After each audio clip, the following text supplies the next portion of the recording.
What up, it's your boy T-Bird in New Reaction. I got room to do one more. I'm just going to do part 2. Get them all out the way.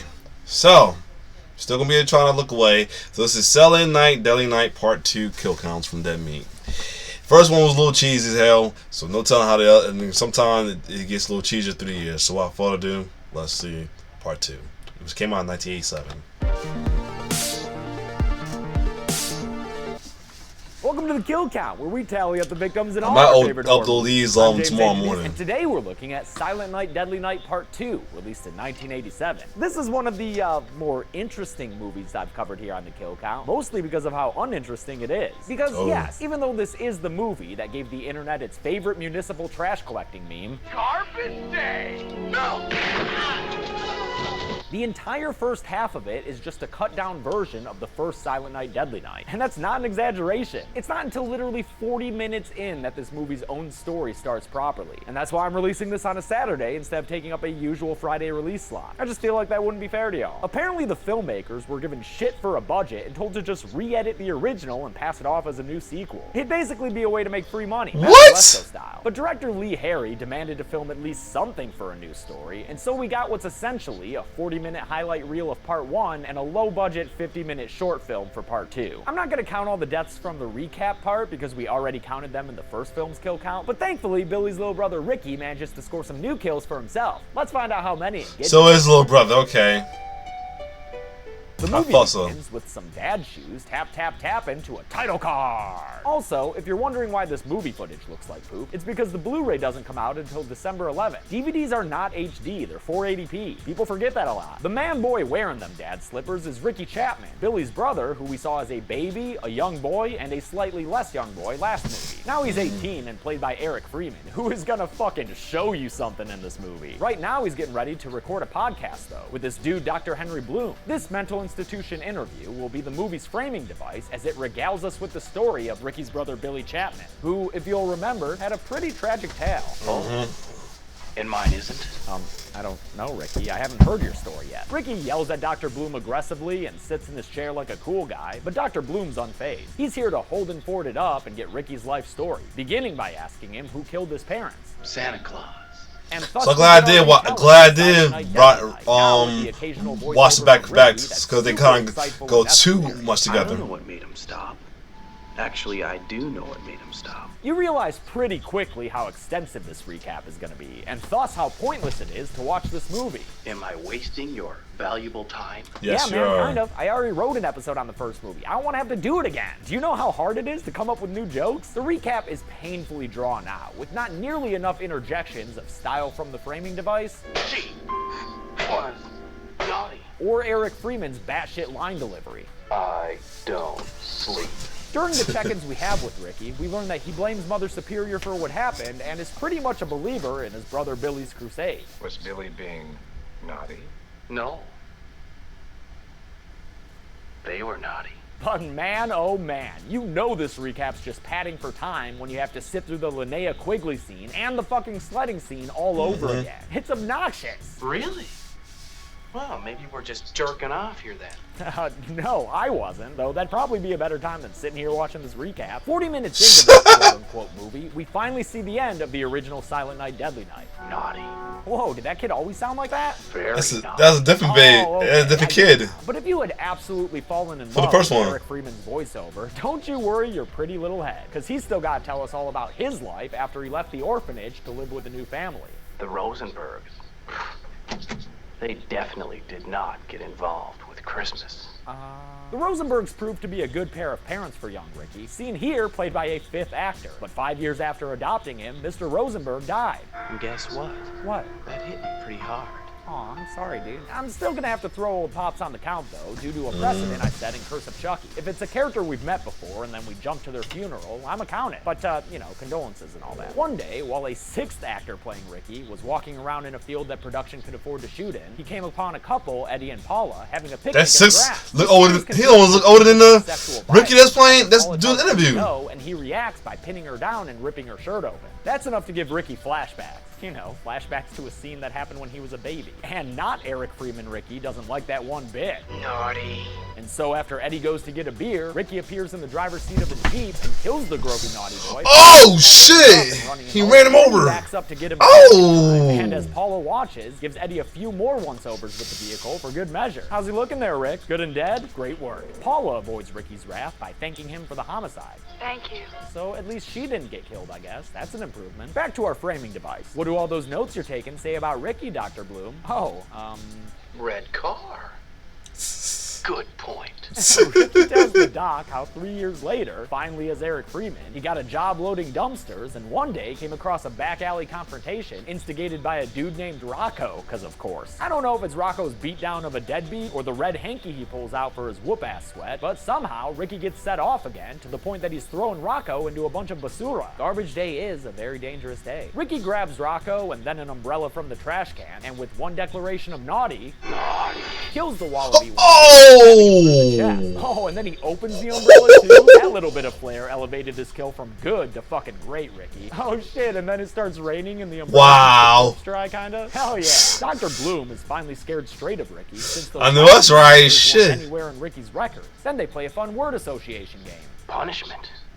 Discipline. Penalty. Did I do it right? But poopy pants or no, Dr. Bloom presses forward, asking Ricky about this headshot of actress Elizabeth Cayden, who we've seen on the kill count before. She was in Friday the 13th Part 7. You know, the one where Jason killed teenagers. She played Robin. You know, the one girl who got topless and then killed by Jason. Wait a minute. Ricky tells the doc that back when he was an American badass on a motorcycle, he got knocked over by a car one time and had to put on his extra mean badass face. Sure, it may have caused an insurance headache, but one look at the gams that got out of that car, and Ricky was hook, line, and sinker for Elizabeth Cayden's character in this movie, Jennifer. Ricky and Jennifer lived a beautiful life together, full of riding his motorcycle through Griffith Park and the Toontown Tunnel and making love to each other in a bunch of dissolving close-up shots. Only problem is, Ricky sounds like he had some hang-ups. That was my first time.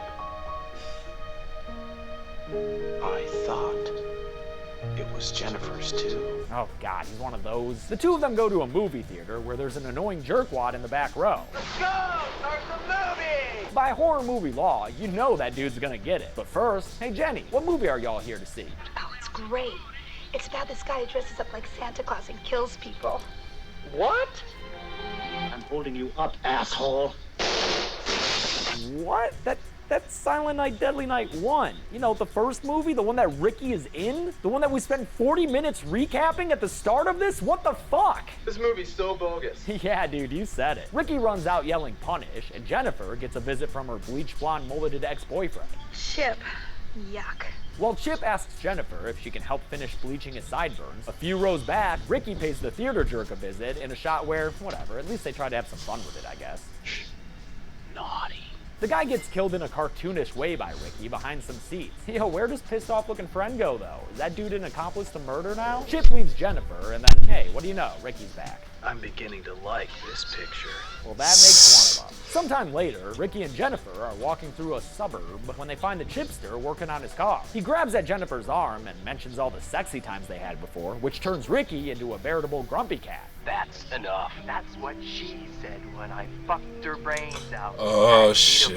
Red here. Ricky's had enough of this naughty talk, so he sticks Chip's head under the hood and clamps a jumper. An especially prominent molar. He turns on the battery charger, and the resulting electricity that surges through Chip's head is powerful enough to burst apart his eyeballs and sunglasses. Nice! Chip's never gonna be able to do the deal with it thing ever again. Jennifer gets real upset at Ricky, calling him crazy and saying that she hates him, but that just leads to the expected result. Punish! No! It sounded like she put too much detergent in the wash or something. Uh-oh. Ricky kills Jennifer. No! Who was the most important person in his life or some shit by strangling her with a car antenna. God, what a lazy fucking half-assed romance to make part of his backstory. It doesn't matter though, because this next scene is literally the reason we're all here. Ricky's suburban killing spree kicks off with a cop who tells him to freeze and points a gun at him. Let's be real civilized about this. Okay. After the cop gets stupidly close to Ricky, he wrestles the gun away and shoots the Oh, He shit! didn't even try to make that kill exciting. I guess Eric Freeman's gonna have to make up for how lame that was with a bunch of forced laughter. Ooh, careful there, dude. You're getting awful close to Goldblum territory.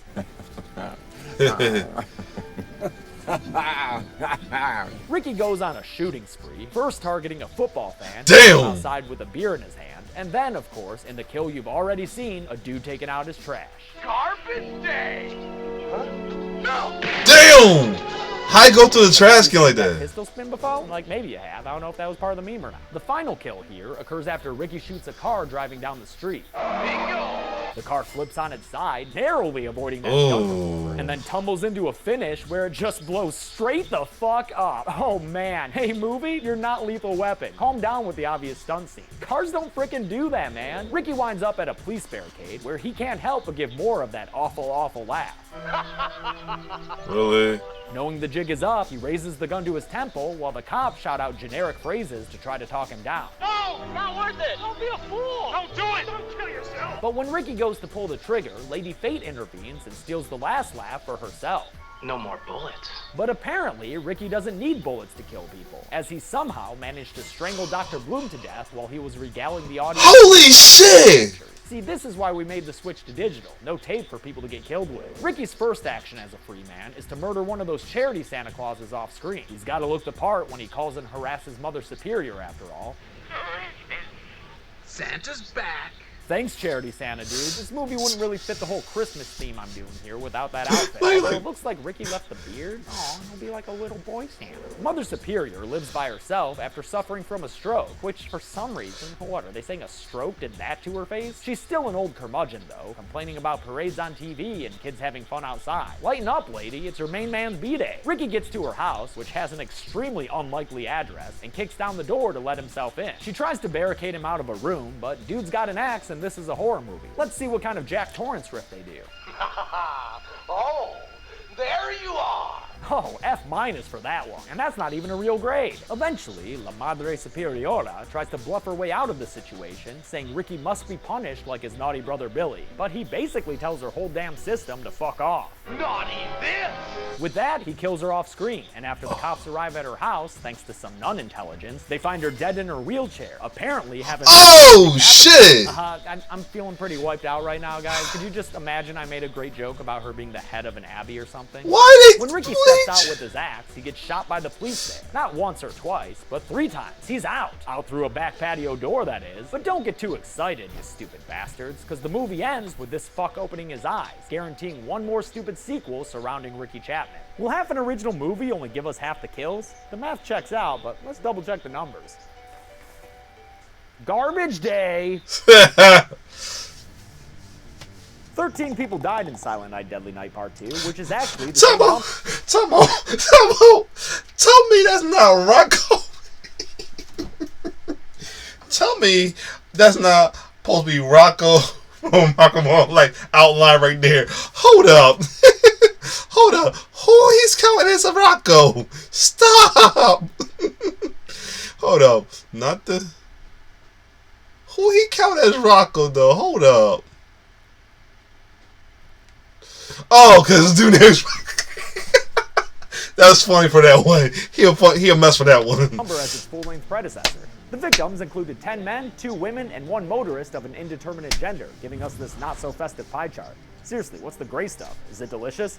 With a total runtime of 88 minutes, we wound up with a new kill on average every 6.78 minutes. I'll give the golden chainsaw for coolest kill to Rocco. The only other death that gave the I'm mad he made an outline for the kill count as Rocco Marley. Damn. Dal Machete for lamest kill will go to the theater jerk, because it seems more like a throwaway gag in a Disney Channel show than a proper death in a slasher film. And that's it. Silent Night, Deadly Night Part 2 came out in 1987 and would probably be entirely forgettable if not for Eric Freeman's freewheeling performance. The next sequel would be entirely forgettable, and we'll look at that next week. But until then, I'm James A. Janice. This has been the Kill Count. Thanks a lot for watching this extra Kill Count. I want to thank Alright, so both movies cheesy, but this is more cheesier. And the way he's talking, he's saying this might get worse. But this is for y'all. Other than that, shoot, I might not waste my time. Then again, I can't. Usually I say I don't want to waste my time and not do it. I try to look away because, like I said, the ones I did face killing ended up doing all unintentional look away because they little shit in there pop. I'm gonna keep talking about it because I'm still mad. I fucked up on that one. But other than that, this This was a cheesy ass movie series. I'll tell you that. Other than that, if you like my reaction, like, share, subscribe to my YouTube channel. It's your boy T-Bear signing off. One love.